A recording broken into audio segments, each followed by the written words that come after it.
আসসালামু আলাইকুম। আবারও বিএনপি ষড়যন্ত্র ব্যর্থ করে দিল জামাত। সকল ষড়যন্ত্র ব্যর্থ করে জামাত দুর্বার গতিতে এগিয়ে চলছে।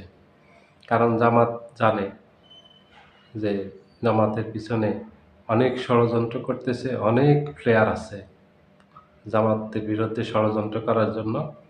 জামাতের সেই প্রস্তুতি ছিল। জামাত কোনো এত হালকা রাজনীতি করে না। জামাত অনেক গভীর জলের মাছ, অনেক গভীর রাজনীতি করে। জামাতের রাজনীতি ধরা বহুত কঠিন। শেখ হাসিনা এই জামাতের রাজনীতি ধরতে পারেনি। শেখ হাসিনার অনেক ষড়যন্ত্র ব্যর্থ হয়ে গেছে। শেখ হাসিনা একমাত্র জামায়াত ইসলামীকে ভয় পেত যে যদি কোনোদিন শেখ হাসিনা পরাজিত হয় তাহলে জামাতের কৌশলের কাছে পরাজিত হবে। জামাতের যে সাহস, যে কৌশল, সেটার কাছে পরাজিত হবে। শেখ হাসিনা একমাত্র ভয় পেত বাংলাদেশে শুধু জামায়াত ইসলামীকে। বিএনপিকে শেখ হাসিনা গোনায়ও ধরত না। জানে বিএনপির কোনো মুরুদ নেই, বিএনপি রাজপথে আন্দোলন করতে পারে না, বিএনপি একটা ব্যর্থ দল রাজপথে। এটা শেখ হাসিনা খুব ভালোভাবে জানত। শেখ হাসিনা খুব ভালোভাবে জানত যদি শেখ হাসিনা কোনোদিন পরাজিত হয় তাহলে সেটা জামায়াতের কারণে হবে, জামায়াতের কাছে পরাজিত হবে। যার কারণে শেখ হাসিনা জামায়াতের সিনিয়র সকল নেতাকে মৃত্যুদণ্ড দিয়েছেন। একদম সিনিয়র সবাইকে মৃত্যুদণ্ড দিয়েছেন, শুধু একজন বেঁচে গেছেন, এই যে এটিএম আজহার, উনি 5ই আগস্টের পর মুক্তি পেয়েছেন।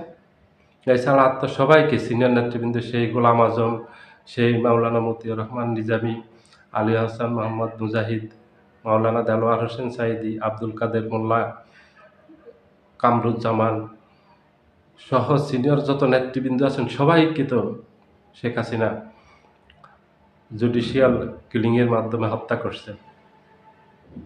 কিন্তু শেখ হাসিনা শেষ পর্যন্ত পার পায়নি। শেখ হাসিনা 5ই আগস্টের পরও বলছে, পরাজিত হওয়ার পর, ভারতে পালিয়ে যাওয়ার পর,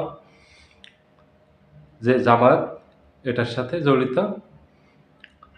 এই মেটিকুলাস ডিজাইনের সাথে জামাত জড়িত, এটা জামায়াতের পরিকল্পনায় হয়েছে। আর জামায়াতকে সহযোগিতা করছে ডক্টর ইউনূস। জামাত আর ডক্টর ইউনূসের কাছে পরাজিত হয়েছে।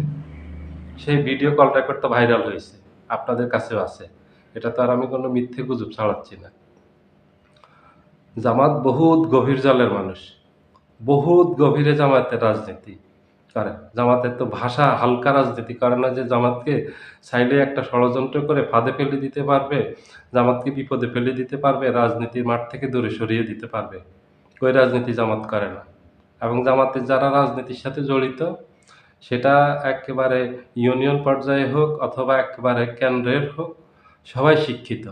এবং জামাত যারা করে, আমাদের দেশের সবচেয়ে ট্যালেন্ট যারা আছে তারা করে, জামাত করে। এটা সবাই জানেন। তাদের এই মেধা, তাদের এই শ্রম, তাদের সাহস, তাদের কৌশলের ফসল হলো এই জামাত ইসলামী। জামাত ইসলামী আজকের এই পর্যায়ে এমনি এমনিতে আসে নাই, বহু ত্যাগের ফল এখানে আসছে, বহু ত্যাগ স্বীকার করতে হয়েছে। শেখ হাসিনা 17 বৎসরে যে জুলুম নির্যাতনের শিকার হয়েছে, জামাতের যে হাজার হাজার নেতাকর্মীকে গুম করছে, ক্রস ফায়ার দিছে এবং বহু হাজার হাজার নেতাকর্মীকে পায়ে হাতে গুলি করে ফেলে রেখে আসছে। বহু নেতাকর্মীকে মেরে 2 চোখ উপড়ে ফেলে রাস্তার পাশে ফেলে রেখে দিয়েছে। এটা 24 সালেও করছে। আপনারা ভুলে যান নাই। এত অত্যাচারের পরেও জামাতের শক্তি একটুখানিও ক্ষয় হয়নি। শেখ হাসিনার ভয় ঠিক সেটাই। এই যে 24-এর গণ অভ্যুত্থানের মূল শক্তি ছিল, মূল নায়ক ছিল, পিছন থেকে যত শক্তি আছে, সকল শক্তি, সকল কৌশল সব ছিল জামাতের। এই জন্য শেখ হাসিনা পরাজিত হয়েছে। আল্লাহর রহমত ছিল, আরও ছিল হিসেবে জামাতের এই কৌশলে, জামাতের সাহসে পরাজিত হয়েছে। বিএনপির মতো দলের কাজ না জামাতকে ষড়যন্ত্র করে জামাতকে বিপদে ফেলা, একটা ফাঁদে ফেলে দেয়া। এত হালকা রাজনীতি জামাত করে না। জামাত বহুত কৌশলী। জামাতের এসব পূর্ব প্রস্তুতি আগের থেকেই আছে। জামাত জানে এগুলি হবে, জামাতকে নিয়ে ষড়যন্ত্র হবে। বিএনপি আওয়ামী লীগ একসাথে হয়ে জামাতের বিরুদ্ধে কৌশল করবে, রাজপথে থাকবে, এটা জামাত জানে, আগের থেকেই জানে। আওয়ামী লীগ পলাতক থাকলেও তারা গোপনে বিএনপির নেতাদের সাথে তাদের গোপন আলোচনা আছে, গোপনে কৌশল নির্ধারণ করে, এগুলি জানে জামাত, এগুলি হবে, এগুলি করবে। ওগুলির সব ব্যবস্থা নিয়ে জামাত এগিয়ে যাচ্ছে দুর্বার গতিতে। বিএনপি চাচ্ছিল জামাতের যে জোটটা আছে এই জোটটাই যেন না হয়, কিন্তু সেই জোট হয়েছে এবং এই জোটটাকে ভাঙ্গার আপ্রাণ চেষ্টা করেছে। এখন পর্যন্ত চেষ্টা অব্যাহত আছে, পারেনি। এবং বরঞ্চ জামাতের এটা করছে, বিএনপি জোট ভেঙে যাচ্ছে, বিএনপি দুর্বল হয়ে যাচ্ছে। বিএনপি জোটের অনেকগুলি দল জামাতের সাথে ৮ দলীয় জোটে অংশগ্রহণ করবে। এখন তো ৮ দলীয় জোট আছে, সেটা আরো বড় হবে। জামাতের আমির গতকালকের এই যে ময়মনসিংহের মহাসমাবেশে সেখানে ঘোষণা দিয়েছেন আরো কিছু দল আমাদের সাথে যোগদান করবে। উনি কারো নাম বলেননি, উনি এত ফালতু কথা বলেন না। উনি যেহেতু বলছেন এটা সত্যি হবে। বরঞ্চ বিএনপি ভেঙে দুর্বল হয়ে যাচ্ছে, বিএনপি জোট ভেঙে বিএনপি দুর্বল হয়ে যাচ্ছে। জামাতের কৌশলের কাছে বিএনপি বারবার পরাজিত হচ্ছে। জামাতের কৌশলের কারণে গত ১৬ মাসে রাজনীতির যে মাঠটা ছিল সেটা জামাত থেকে আর বিএনপি থেকে জামাতের দখলে চলে গেছে। রাজনীতির কৌশলে একটাতেও পারেনি জামাতের সাথে বিএনপি।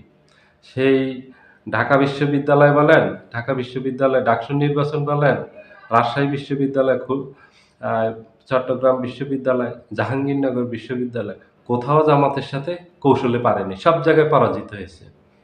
এই জোট ভাঙ্গার, জোট গড়ার, জামাত যেন একটা জোট করতে না পারে, একা হয়ে যায়, প্রথম থেকে সেই চেষ্টা বিএনপি করে গেছে। প্রথম জামাত বৈঠক করে সলমানের পীরের সাথে, আপনাদের মনে থাকার কথা, ২৪ সেপ্টেম্বরে বৈঠক করে। জামাত যেদিন বৈঠক করে ঠিক তার পরের দিন গিয়া মির্জা ফখরুল ইসলাম আলমগীর এবং নজরুল ইসলাম খান গিয়া সলমানের পীরের কাছে হাজির, ওনার সাথে যেন, জামাতের সাথে যেন জোট না করে। সেই যে শুরু করছে, জামাত কোনো অবস্থাতে যেন জোট করতে না পারে, সকল চেষ্টা করছে, জামাতের কাছে ব্যর্থ হয়েছে। জামাত জোট গঠন করছে, ওইভাবে বিএনপি ব্যর্থ হয়েছে। বিএনপি কোনো অবস্থাতেই চায়নি, বিএনপি সকল শক্তি নিয়োগ করছে ডাকসু নির্বাচনে জামাত শিবিরকে প্রতিহত করার জন্য, চট্টগ্রাম বিশ্ববিদ্যালয় প্রতিহত করার জন্য, রাজশাহী বিশ্ববিদ্যালয় প্রতিহত করার জন্য, জাহাঙ্গীরনগর বিশ্ববিদ্যালয় প্রতিহত করার জন্য। কোথাও পারেনি, সব জায়গায় ব্যর্থ হয়েছে। রাজনীতির মাঠেও ব্যর্থ হয়ে গেছে বিএনপি। জনসমর্থন যেভাবে জামাতের পক্ষে আসছে, এক একটা সমাবেশে যেভাবে গণজাগরণ ঘটতেছে, গণবিপ্লব ঘটতেছে, এক একটা সমাবেশ মহাসমুদ্রে পরিণত হচ্ছে, জনসমুদ্রে পরিণত হচ্ছে এক একটা সমাবেশ, মহাসমাবেশ রেকর্ড করতেছে এক একটার পর এক একটা। তার অর্থ হলো বিএনপি ব্যর্থ, বিএনপি এক জায়গায় পারেনি। বিএনপি সামনের নির্বাচনেও পরাজিত হবে। জামাত তো আগেই ঘোষণা দিয়েছে যে এইভাবে ঢাকা বিশ্ববিদ্যালয়, চট্টগ্রাম বিশ্ববিদ্যালয়, রাজশাহী বিশ্ববিদ্যালয়, জাহাঙ্গীরনগর বিশ্ববিদ্যালয়ে জামাত যেভাবে বিজয়ী হয়েছে, ঠিক একইভাবে ভূমিধস বিজয় অর্জন করবে আগামী নির্বাচনেও। জামাত কখনো বাড়তি কথা বলে না এবং কোনো ধরনের বাড়াবাড়ি বক্তব্য জামাতের নেতারা দেন না। ঠিক যা করতে পারবে, যা তাদের শক্তি আছে, সামর্থ্য আছে, ঠিক সে ততটুকুই বলে জামাত। এটা সবাই জানে, জামাতের কথা সবাই বিশ্বাস করে। বিএনপির সকল চেষ্টা ব্যর্থ হয়ে গেছে, সকল ষড়যন্ত্র ব্যর্থ হয়ে গেছে। বিএনপির এখন টেনশন, বিএনপির একমাত্র মাথা ব্যথা হলো এখন জামাত। কারণ জনসমর্থন যেভাবে জামাতের পক্ষে চলে যাচ্ছে, আগামী নির্বাচনে বিএনপি গোহারা হারবে, এটাই তাদের মূল টেনশন। সবাই ভালো থাকবেন, আল্লাহ হাফিজ।